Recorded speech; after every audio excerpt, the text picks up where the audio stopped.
Bienvenidos una vez más a otra transmisión de El Nuevo Milenio. Muy buenos días. Gracias, Javier, y buenos días. Hoy tenemos un programa muy interesante.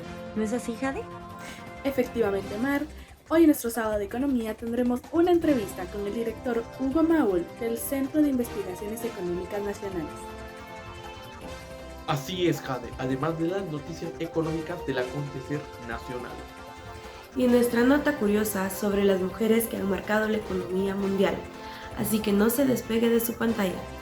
Comenzamos. Y ahora pasamos con Mar Flores con el tema Desarrollo Económico en Zacapa. Zacapa cuenta con una capacidad productiva importante de panela, azúcar orgánica, ganadería, artesanías y empaquetados, entre otros productos. Muchos de estos productos ya se exportan, mientras otros aún están en proceso para su exportación. Por eso, el Ministerio de Economía, Mineco, plantea establecer oficinas municipales de desarrollo económico en Zacapa con el fin de articular las acciones de la cartera con los proyectos de impacto en el departamento, anunció Antonio Maluf, jefe de dicho despacho. De acuerdo con el ministro de Economía, se debe pensar en grandes proyectos a nivel local que generen impacto verdadero, como la creación de zonas de desarrollo económico especial, garantizar mano de obra preparada y preparar la industria del departamento para que esté lista, entre otras acciones. Las propuestas del ministerio están contempladas en el Plan Nacional de Recuperación Económica del país, que gira en torno de la generación de empleo, atracción de inversiones y fomento del consumo de productos nacionales en el ámbito local, nacional e internacional. Luego de plantear las ideas del proyecto, también fueron entregadas 5.280 mascarillas que serán distribuidas entre los comerciantes de plaza y mercados cantonales. Son una contribución para mantener la salud de los habitantes de Zacapa.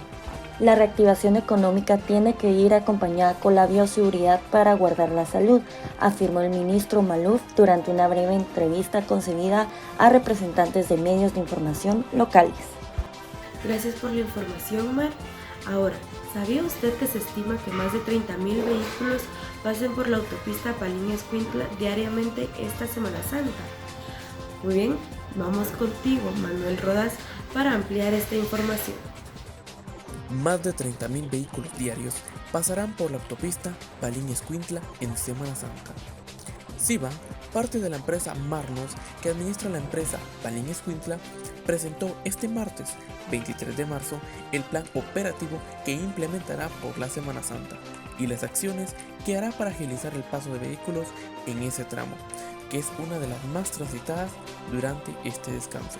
Según Siva, se espera que más de 30.000 vehículos circulen diariamente durante la Semana Santa en esta autopista, por lo que implementará su plan junto con la Dirección General de Protección y Seguridad Vial, Provial. Armando Salas, gerente de concesiones de Marnos, dijo que el plan comenzará el viernes 26 de marzo y finalizará el lunes 5 de abril, y que tendrán el apoyo de un equipo de 72 personas especialmente conformado para esta época, cuyo objetivo estará enfocado en los viajeros. Explicó que abrirán 5 garitas de pago auxiliares, 3 en la Plaza Norte y 2 en la Plaza Sur de cobro. Tendrán un carril express exclusivo para Siva Paz en ambas plazas y se tiene contemplado abrir carriles de escape y carril reversible en caso de que incrementara la cantidad de vehículos. Salas refirió que del 31 de marzo al 4 de abril la tarifa de peaje tendrá un costo de 15 quetzales para vehículos livianos, con lo que esperan mayor rapidez al momento de cobro. Eso es todo, regresamos a Estudios Centrales. Gracias, Manuel. Y ahora vamos con nuestro compañero Adiel Agustín, quien se encuentra con el director del área económica del CIEN, Hugo Maúl, donde tocarán el tema del aumento del precio del combustible. Adelante, Adiel. Así es, estamos con Hugo Maúl y empezamos con la primera pregunta. Señor Maúl, ¿qué está pasando con el combustible en Guatemala y por qué el alza en los precios? Lo primero que hay que tener claro en el precio de los combustibles es tener una memoria relativamente larga. Hace un año estábamos sorprendidos que el precio del petróleo estaba alcanzando $10 por barril, incluso llegó a ser negativo el precio del petróleo. Con el inicio de la pandemia, ahí por el mes de abril y mayo, el precio cayó a niveles históricos nunca antes vistos. A nadie se le podía ocurrir en su sano juicio que el nivel de precios que nosotros observamos durante el inicio de la pandemia se iba a mantener así a largo plazo. Entonces, en ese sentido, lo que menos nos debería causar sorpresa a los guatemaltecos es que el agua vuelva a su nivel. ¿Y a qué me refiero con que el agua vuelva a su nivel? Que en la medida que ha avanzado la pandemia y se ha normalizado la economía mundial, también ha aumentado la demanda por energéticos, por derivados del petróleo. Entonces, hay que tener cuidado cuando uno dice encarecimiento, porque encarecimiento en relación a ¿qué? A un abaratamiento que nunca antes habíamos visto y nunca más vamos a ver en la humanidad en los próximos años. En ese sentido se ve encarecimiento, pero si uno lo mira desde una perspectiva un poco más amplia, lo que hay es una vuelta a la normalidad de precios que siempre ha existido, digamos, desde la última gran burbuja de precios del petróleo que ocurrió 2007-2008.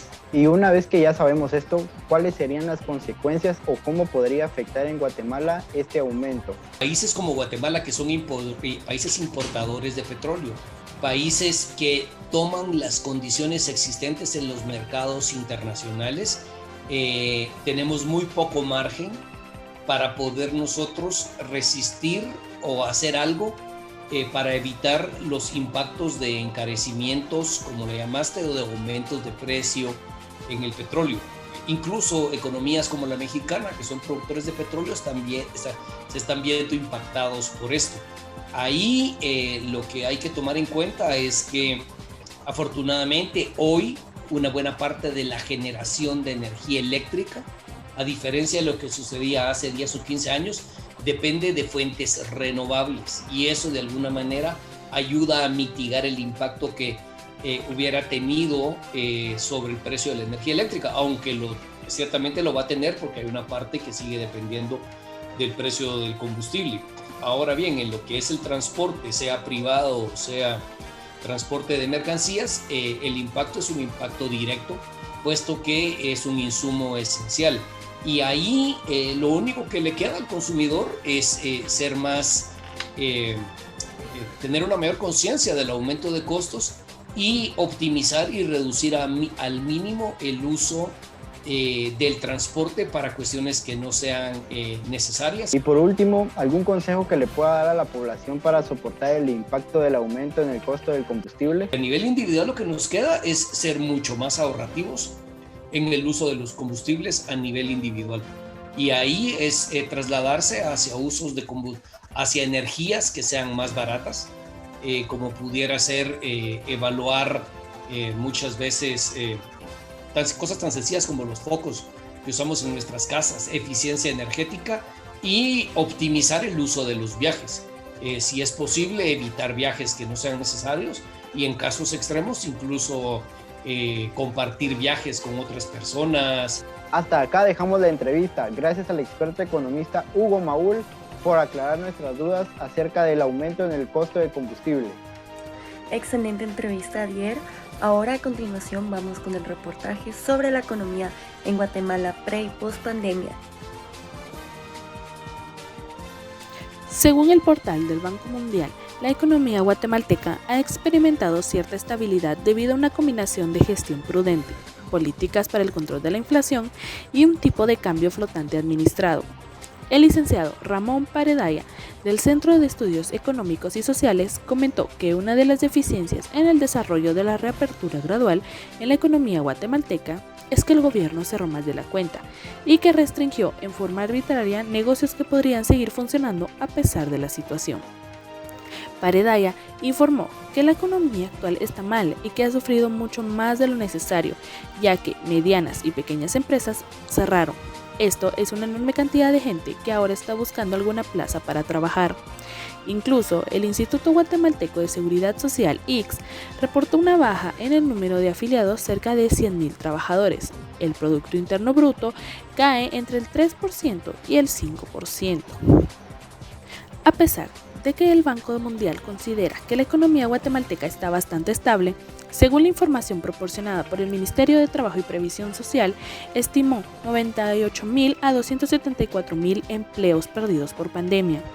Con la llegada del COVID-19 a suelo guatemalteco ya hace un año, la tasa de desempleo presentada en diciembre de 2019 incrementó en un 2.7% en el año. En virtud de lo anterior, el MINTRAP, con fines de apoyar al sector productivo y a la población en proceso de reactivación laboral, desarrolló la encuesta empresarial sobre el impacto del COVID-19. El jefe de comunicación social, el licenciado Edgar Arana, indicó que el objetivo de esta encuesta es estimar el impacto que el estado de calamidad pública ha tenido con la fuerza laboral de Guatemala y anticipar la dinámica del empleo en el país. En esta se menciona que la primera fase tuvo como muestra 190 empresas que respondieron a la encuesta, lo cual dio estos resultados preliminares. El 24.5% de las empresas encuestadas solicitó la suspensión de contratos laborales para sus trabajadores a causa del estado de calamidad pública, y 9 de cada 10 de estas también solicitaron el Fondo de Protección para el Empleo para sus colaboradores suspendidos. El 29.9% de las unidades productivas han tenido que despedir a su personal debido a diferentes factores como la caída de la demanda de sus productos, eliminación de líneas de producción y cierre de establecimientos. El volumen de empleos perdidos en estas empresas asciende aproximadamente al 4% de la fuerza laboral que se encontraba ocupada el 15 de marzo del 2020. En las muestras que se utilizó, también se evidencia que el 22.7% de empresas han contratado personal durante el estado de calamidad pública. El 25.1% declara tener empleados desempeñando sus funciones en teletrabajo. El volumen de trabajadores en esta modalidad asciende aproximadamente al 19.1% del total de la fuerza laboral ocupada al 15 de junio del 2020. El Ministerio de Trabajo y Previsión Social, a través de su Dirección General de Empleo, es de vital importancia para que se implemente un plan de reactivación laboral para fortalecer la empleabilidad de la población que haya quedado en situación de desempleo a raíz del impacto económico del virus. Según el Instituto Centroamericano de Estudios Fiscales, ICEFI, a Forbes Centroamérica, en mayo del 2020 se presentaban 4 posibles escenarios para el desempleo en Guatemala, los cuales eran: el primer escenario sería la caída de 1/3 de los ingresos por turismo. El efecto sería de 33.045 puestos menos. Según datos predichos por la Cámara de Turismo de Guatemala, hay en riesgo unos 600.000 empleos en el sector si no logran el apoyo para frenar la crisis. La caída de las remesas también impactó en la pérdida de empleo, con aproximadamente 96.535 puestos menos. Se trata del escenario 2, donde se estima que en el año bajó 20% el flujo de las remesas familiares provenientes de los Estados Unidos. La falta de remesas contrae la demanda de productos y servicios, que repercutió en empresas vendedoras y prestadoras del servicio y su impacto en los empleos, agregó el directivo de dicha institución. En tanto, el escenario 3, donde se analiza la caída de exportaciones alrededor del 20% respecto al 2019, el país perdió alrededor de 376.160 puestos de trabajo. Los datos de dicha organización en el escenario 4, con un mes de paro de labores y la consecuente caída de la demanda, se perdieron aproximadamente 555.060, explicó Jonathan Mencos, director del Ejecutivo del ICEFI. Y a continuación tendremos nuestra nota curiosa, titulada Mujeres en la economía. Marzo se distingue por ser el mes de la mujer, un mes donde se exalta y se reconoce su gran labor para con la sociedad, por lo que hoy recordamos 2 mujeres que fueron de gran importancia para el desarrollo de la economía como la conocemos. Joanne Robinson nació en 1903 y falleció en 1983. Fue una economista inglesa de Cambridge que desarrolló el concepto de monopsonio, que es una especie de monopolio invertido. Es decir que, en lugar de tener un vendedor y muchos compradores, se presenta cuando hay un comprador y muchos vendedores. Un concepto útil en economía laboral y que está detrás de la idea de los salarios mínimos. Eleanor Armstrong nació en 1933 y falleció en el 2012. La estadounidense se convirtió en el 2009 la primera mujer en ser laureada con el Premio Nobel en Economía por su trabajo sobre gobernanza económica. especialmente de los recursos compartidos, afirmando que su trabajo demostró cómo los bienes comunes pueden ser administrados de forma efectiva por un grupo de personas usuarias. Excelente, Jade. Y qué interesante conocer a las mujeres que influyeron en la economía. Exacto, Paola. Y con eso nos despedimos de esta edición de El Nuevo Milenio. Agradecemos su sintonía y esperando que tengan un excelente fin de semana. Gracias, compañeros. Los esperamos en la próxima edición. ¡Feliz tarde!